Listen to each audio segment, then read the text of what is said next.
Welcome to Straight Talk. I'm Stephanie Scolaro. We haven't seen each other for a while due to the holidays, and we've made some changes to the show and to how you can find us. I'll be giving you all of that information as soon as all the details are ironed out.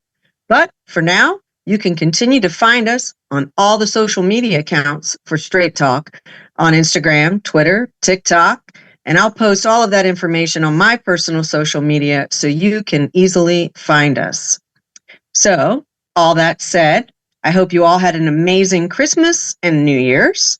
My family, we had a family wedding in between the two holidays. It was very beautiful. Congratulations to my little cousins, Jacob and Mackenzie. And bravo to their parents for raising two really wonderful humans. I'd also like to ask for your prayers. One of my producers of this show, Paul, was in a serious car accident a few days ago in that really bad snowstorm up in New England. It was him versus a guardrail, and he has a long road to recovery ahead of him. So I'd like to ask all of you out there to please keep Paul, his family, and his doctors in all of your prayers. Paul, I've got the Rosary Warriors out in force praying for you. And I had a chat with my Dr. Dad up there in heaven, and he's going to be keeping an eye on you. So get well soon, my friend. I know Sam could sure use your help. Okay, now on to the latest and greatest in the news. There have been a lot of crazy stories out there, and I really would love to report on all of them, but some of them actually really require a deep dive. So I'm going to talk about some that I could get to the bottom of fairly quickly so that we could discuss them together tonight. I'm sure most of you are aware of the death of President Jimmy Carter. He passed away on December 29th in his hometown of Plains, Georgia, at 100 years old. God bless him. He lived the longest of any American president and is the first to reach 100 years old. I actually have a very early memory of President Jimmy Carter. It was 1976. I was 6 years old. And I remember Jimmy Carter running against President Gerald Ford. And I can actually remember when they announced Jimmy Carter winning, and I was a little bit upset. I started to cry a little bit because my parents voted for President Ford, and I felt bad because their guy lost. So I even have voice tapes of my sister and I interviewing each other because, yes, that's what we did as kids back in the 70s. We didn't have video cameras, cell phones, or any of that, but we did have tape recorders, and we would carry those suckers around the house with these little Kmart tapes, and we would tape each other talking, interviewing, pretending we're DJs, the whole bit. I literally have a tape of my sister and I interviewing each other, and I am doing an impersonation of President Jimmy Carter. It's hilarious. So anyway, that is my actual memory of Jimmy Carter and his presidency. I actually watched his funeral today in D.C. in the National Cathedral, and I learned a lot about President Carter that I didn't know. I'd always heard that he was not necessarily the best president, per se. I mean, he had a lot of issues to deal with during his term. I didn't even realize all these things happened while he was president. The 3 Mile Island accident, which is a partial nuclear meltdown of a reactor in Pennsylvania, the Nicaraguan Revolution, the Soviet invasion of Afghanistan, the Iranian Revolution that actually resulted in the Iran hostage crisis. Okay, that was a humongous deal for President Carter. I actually watched a documentary on him where they showed him dealing with this.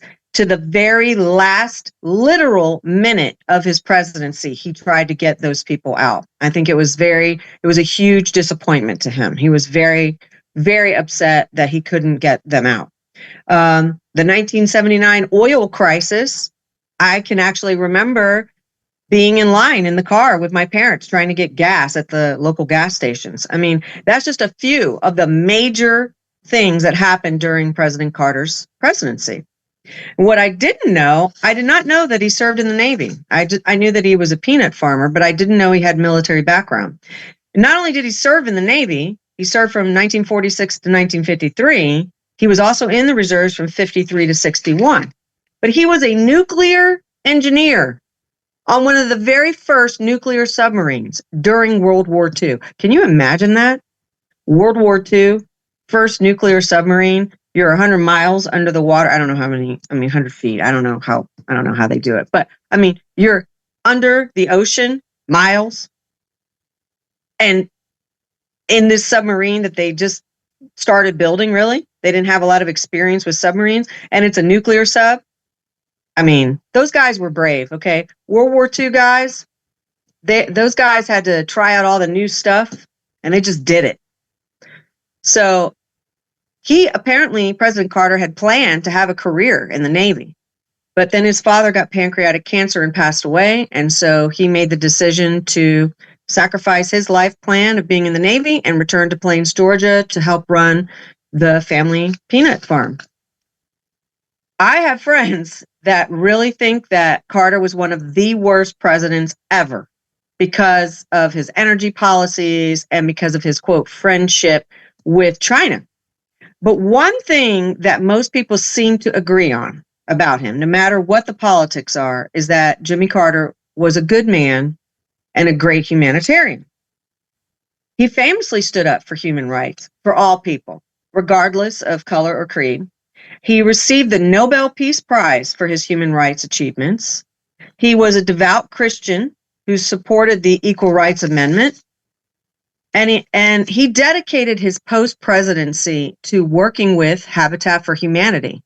And I often saw him on television in his older age. I'm out there with a hammer, actually physically working on these homes for Habitat for Humanity, on the homes for the people in need. I mean, he really believed in his social, he was a social justice warrior before we had them. A comment that really stuck with me today was something that a news commentator just said kind of off the cuff. And it was something to this effect, that it is said that it takes a certain lack of moral ethics to be a good president because of some of the decisions that they might have to make while holding that job position. Perhaps Jimmy Carter was not the best president because he regarded being a good man a much more important job. God bless President Carter and his family, and I thank him for his service to our country and for trying to help those in need for so long. So, President Trump has been widely mocked, per usual, all over social media when he's talked about the U.S. purchasing Greenland. Hell, I didn't even have a clue why Greenland was even being discussed so much. It turns out that Trump is actually not so crazy for talking about this because it is a very strategic piece of land for our military in order to protect the United States. So I looked into this a little bit, and I was watching Charlie Kirk. And it just so happens Charlie Kirk and Donald Trump Jr. went to Greenland a few days ago. And Charlie Kirk was on his podcast, and he was describing what it looked like there when they arrived, the absolute pristine beauty of the island itself. He says when they landed the plane, they were greeted by hundreds of residents at the airport, and everyone was wearing MAGA hats, which is kind of crazy. The population of Greenland is only 50,000 for the entire island, and they were in the city of Nuuk, which has about 30,000 of those 50,000.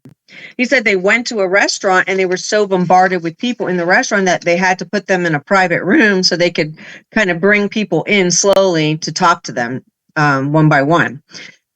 He said one of the most overwhelmingly raw, natural, and beautiful landscapes is Greenland that he's ever seen in his life. And he said he's been to Alaska, he's been to a lot of other places like kind of remote, but he said Greenland was it was like raw land. He felt like kind of like a Viking finding it. Okay. It looks almost exactly probably how it did back when they found it, with the exception of a few homes that are there. He says polar bears just walk around Nook. It's just part of the everyday occurrence to see a bunch of polar bears walking around. So they got to talking to a lot of the locals there in Greenland, and they said that they cannot stand their Danish masters. That's what they call them. They say they're being mistreated and are being told that when they go to Copenhagen, the capital of Denmark, I guess to do political things or whatever they need to show up for, they're often told to just get out of town, get out of here and go back to where you come from. Get out of here. They feel like they're prisoners in their own land. Beside all of that, Charlie Kirk says the people there are so kind and very, very warm.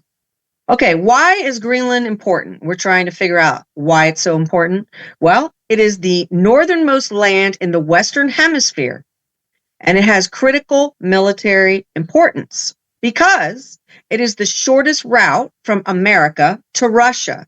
It's right through, you go through the North Pole, which is why the U.S. has a Thule Space Base. It's the Space Force base now in Greenland. We have Thule Base there.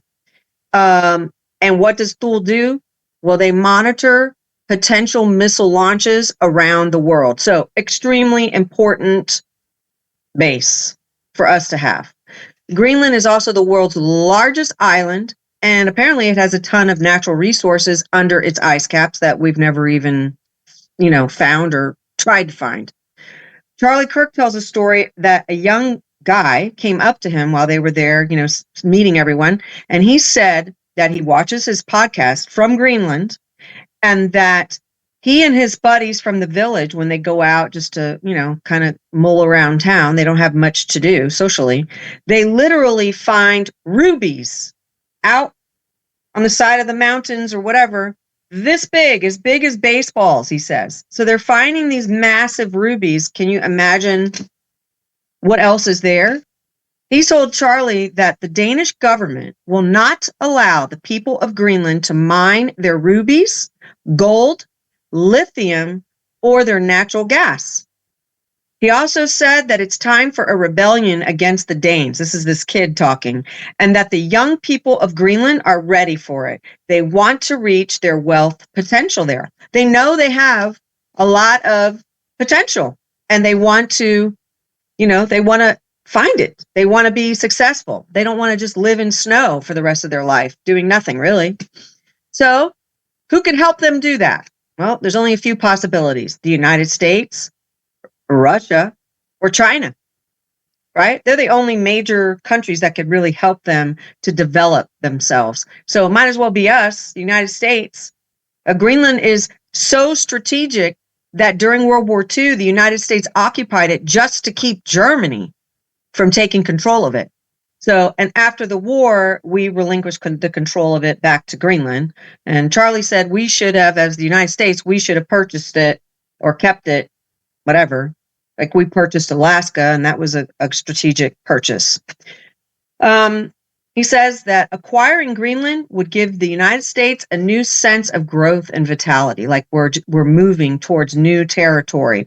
We could develop it for resorts, for fishing, hunting, wildlife. Entrepreneurs could go out there and, deepen their roots in creating new things. So maybe it's possible. Why should we buy it? Well, it's essential, integral, and strategic location is great for us as far as defensive tactics against threats for the United States.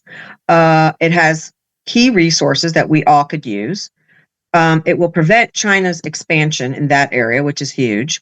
And it will be an economic and military advantage, not only to the United States, but also to the people of Greenland. So let's go. We're going to talk about the other international entity that Trump has been talking about in the news, the Panama Canal. According to President Trump, this is a quote, "A secure Panama Canal is crucial for us commerce, for United States commerce, and for rapid deployment of the Navy from the Atlantic all the way to the Pacific. It drastically cuts shipping times down to U.S. ports by days and even weeks." So the United States is the number one user of the canal, okay? We use it. We use it more than anyone. 70% of all of our transits heading to or from United States ports go through the Panama Canal. So we're the main users of it. We need it. Okay. The Panama Canal is considered one of the wonders of the modern world. It was open for business 110 years ago. Can't believe it's been that long. When the United States built it, we actually lost 38,000 Americans. They died while building it. And I'm thinking, oh, it's going to be from injuries. You know, maybe they fell off the canal or into the water. No, you know how they died? They died from being bitten by infected mosquitoes from the Panamanian jungles. That's crazy. Malaria, I'm going to guess. So President Teddy Roosevelt was the president at the time who oversaw the construction of the Panama Canal, and he understood its importance for U.S. naval power and for our trade. Guess why the U.S. lost control of the canal? Because President Jimmy Carter sold it back to Panama for $1. Yep. And he did that because Panama was supposed to manage the canal themselves. Okay. But guess what? They're not managing it. Guess who is managing it? China. China's doing that. Yep. China's managing the canal. So that's a big problem, especially when we are the 70% user of the canal. So not only was Panama supposed to manage the canal, it was also understood that when we gave it to them for $1, that the United States would not be charged to utilize the canal for our Navy and for our commerce. Not only is the United States being charged for the use of the Panama Canal, we are being ripped off by exorbitant fees. So the United States needs the certainty of knowing that the Panama Canal is secure, reliable, efficient, right? That we can count on it. President Trump says that its operation and control was given to Panama as a generous gift to control and maintain with the moral understanding that the United States would be treated fairly. And if Panama cannot meet these understandings and continues to allow China to run the show, the United States will take control again. Count on it. This is another strategic area that the United States needs to take under its wing in order to protect the United States economy and our nation's safety in general. So the final story for this evening that we're going to talk about, I'm a little bit angry, okay? The topic is the LA fires. The footage is unbelievable. God bless all of those people that have lost everything. Praying for them. Pray for the firemen. I'm sure they're feeling pretty helpless when they have to just sit back and let homes burn because there's no water in the fire hydrants. I'm absolutely infuriated at what's happening here. I have family that's there in California. Thankfully, they are safe. They're a little further south of the main fire, so they haven't been affected by any of this. Knock on wood here. And they told me that, you know, they're all good. So I'm happy to hear that. But this is devastating and catastrophic, and it's a catastrophe that could have been avoided. Okay. And, you know, I hate to say this, but it needs to be said. And I'm directing this to you, California. Are you awake yet? This is what your Democratic representatives give you. They chose to save a fish over saving human lives. They broke down all of your dams that supplied your reservoirs and fire hydrants to save the smelt because your governor wanted to please the natives, the Indian chiefs. They wanted to save the fish. So Gavin Newsom did his virtue signaling and saved the fish, and look what's happened to you. I mean, that is a fact. Wake up and start voting for policies that serve you as taxpayers instead of a political party that lies to your faces about caring so much for their fellow humans while you have thousands of homeless, and no one can account for the billions of dollars that were allotted for them. Where's the money, Gavin? Where's the money? You have a Democratic governor that took those billions and used them to placate his donors' pet projects and to, buy his new family house that they put all over the news when he bought it. He refused to keep up your forests. He was begged to do that. He refused to renew the contracts with the forestry services so they could go in there and maintain your forests, knowing full well what was going to happen should a small fire start, especially when the Santa Ana winds come in. Sometimes by some of the homeless people that he left on the street that he was supposed to get a house built for. Okay? You have a Democratic mayor in Los Angeles County who cut over $17 million from the Los Angeles Fire Department budget last year and gave it to the homeless. Now, why do the homeless in California need $17 million from your fire department budget when you have literal billions of dollars allotted for the homeless? You have a Democratic president who sent $20 million worth of fire equipment to the Ukraine and left flood victims homeless in North Carolina right now. I mean, do you think it's a coincidence that the major fire insurers in California dropped people in the Palisades area from coverage 4 months ago, right before you know that it's going to be fire season? Do you think that that's a coincidence? Your elected officials are more interested in DEI training and not hiring white men to be firemen. So you are short fire staff, you're short equipment, and you have no water. And these are the people you continue to vote for. You trust them to do what they're supposed to do. In fact, why is there an insurance crisis? Well, let me read you some information I found on that, okay? Here's the reason. Los Angeles has passed so many new code regulations, making it damn near impossible to rebuild. Eventually, FEMA will show up and offer to buy up the property for pennies on the dollar. People will have no other option but to sell their land to the government. The government will end up with what people cannot rebuild on. The insurance companies are all pulling out. They would have been the first clue for somebody to leave, and they tried to say that it was because of climate change. California insurance home companies, State Farm, Allstate, and Farmers are among the home insurance companies that are pulling back from the California home insurance market. Risks associated with climate change are creating a home insurance crisis in California. Okay? Really? Is that what you really think is the problem? No. Let me tell you what's the problem. Here's a guy, Nick Adams. He is a Republican representative there in Los Angeles, okay? He says, many hundreds of families have already lost their homes, and the question will soon turn to that of rebuilding. I have no doubt that President Trump will throw the residents of Southern California a lifeline as soon as he gets back into office. And yet it could all be sabotaged by Governor Gavin Newsom.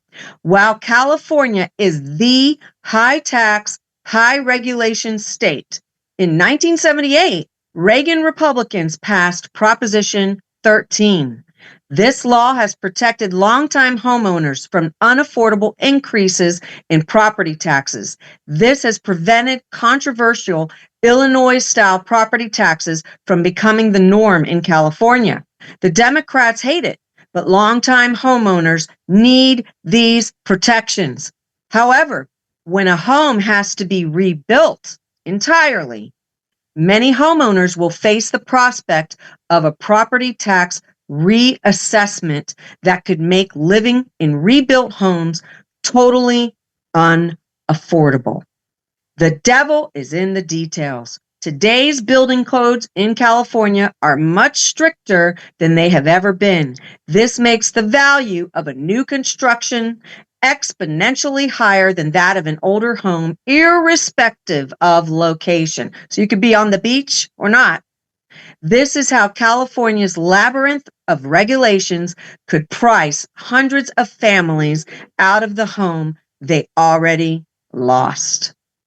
He is saying that Governor Newsom can actually fix this if he pledges that any and all rebuilds must be locked into the pre-fire property valuations for the purposes of Proposition 13 protections. Doing anything less would be the biggest betrayal to the people who lost everything. It would effectively mean they would be forced to lose everything twice. If he fails to do this, as he has failed to do so much already, the middle class will go from an endangered species in California to one that is extinct. This is the only species which Gavin Newsom has no interest in protecting. Okay? That's a fact, Californians. He's proven it to you. Okay? The guy was lieutenant governor for 8 years, and he's been governor for 5. And most of the worst fires you've ever had have been under this guy. Okay? He literally just approved $25 million for a special session to take place right now in California. $25 million that should be going to you guys to have places to live right now. But he's called a special session so they can fight Trump. What? I mean, what else do you need? What else do you need? Zachary Levi, he's an actor. He says, is this criminally intentional?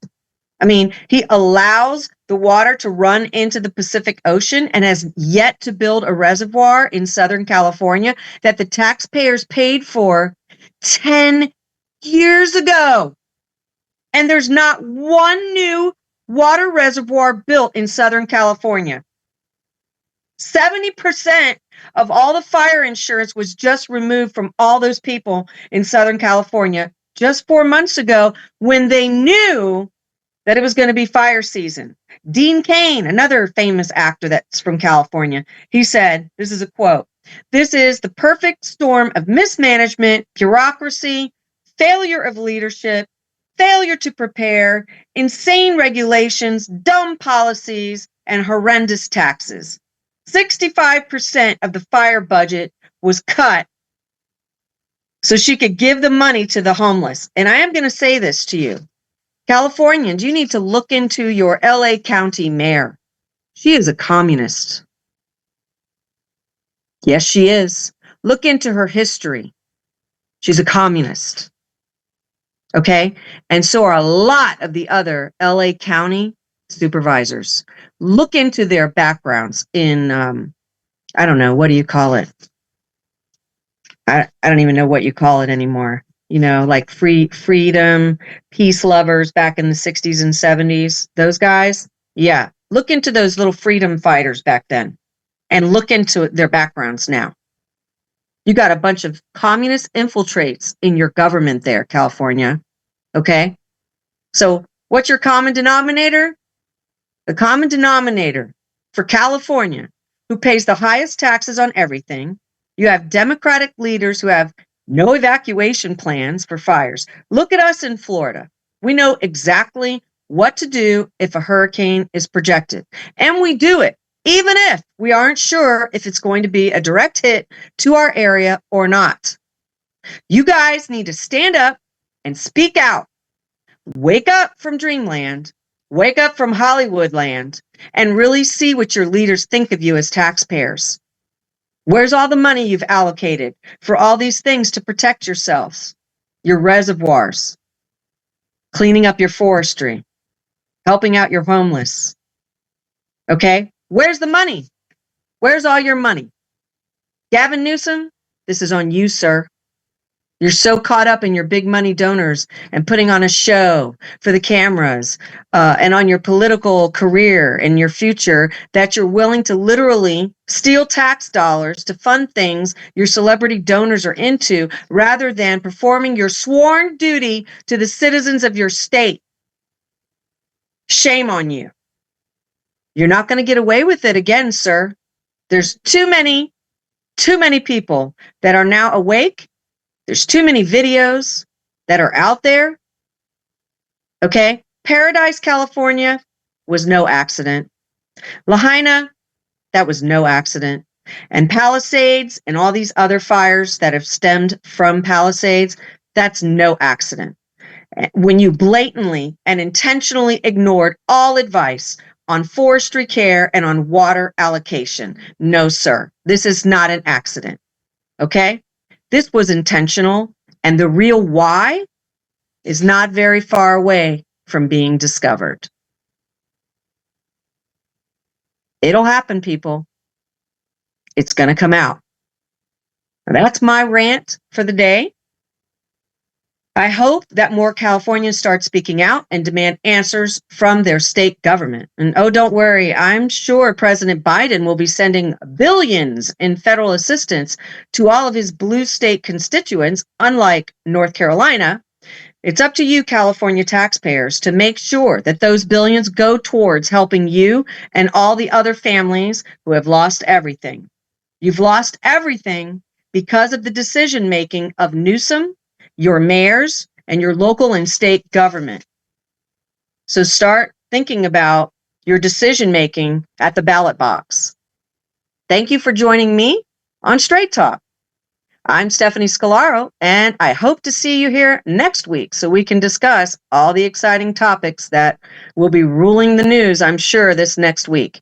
Keep an eye on my personal social media, all under Stephanie Scolaro, on Facebook, Instagram, Truth Social, and X. And I'll update you on where you can find Straight Talk next. Have a wonderful evening.